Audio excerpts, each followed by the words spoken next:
সাধু বাবা, ভালো বৎস। অনেক বড় একটা বিপদে পড়ে বাবা আমি আপনার কাছে আইছি। নতুন নতুন আমি বিয়ে করছি, ছোট্টখাট্ট একটা চাকরি করি, সংসার ঠিকঠাক মতো চলে না। এমন একটা বুদ্ধি দেন যাতে আমি জীবনে সফল হইতে পারি বাবা। চাকরি বাকরি করে জীবনে কোনোদিন সফল হওয়া সম্ভব না, একটা বুদ্ধি দেই। সফল হইতে চাইলে কোনো একটা ব্যবসা কর।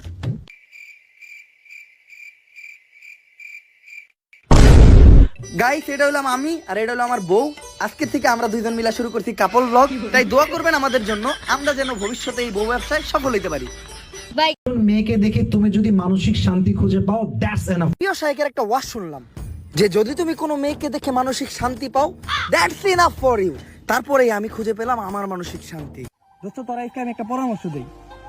মনে কর যেসব মেয়েরা সেই সময় অনলাইন থাকে, অগরে নিঃসন্দেহে বিয়ে করা দেবো। কারণ ওরা তো ভালো মেয়া। সেই সময় অনলাইন থাকে মানে ওরা রোজা রাখবো, রোজা রাখে, নামাজ পড়ে, ওরা ভালো মেয়া করে বিয়ে করলে সুখী হবি।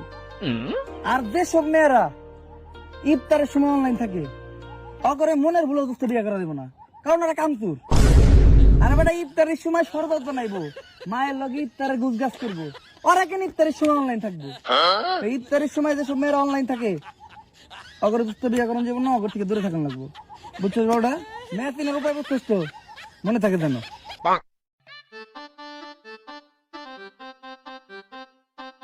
দোস্ত, ওই দেখ কাস্টমার আইতাছে। আমি গ্যারান্টি ও একটা তরমুজ কিনবো ওর কাছ থেকে। এই রোজার ভিতরে ভালো একটা ব্যবসা করতে হইব। মিনিমাম একটা তরমুজে 200 টাকা লাভ করতে হইব। মামা তরমুজ এটা কত? এইটা মামা? হ মামা।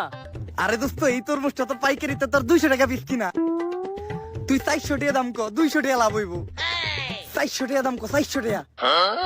এইটা তো মামা আমার পাইকারিতে 780 টাকা কিনা পড়ছে, আপনি 800 টাকা দিয়েন। আসসালামু আলাইকুম। আপনি গুরু, আমি শিষ্য, বুদ্ধি আমার কম।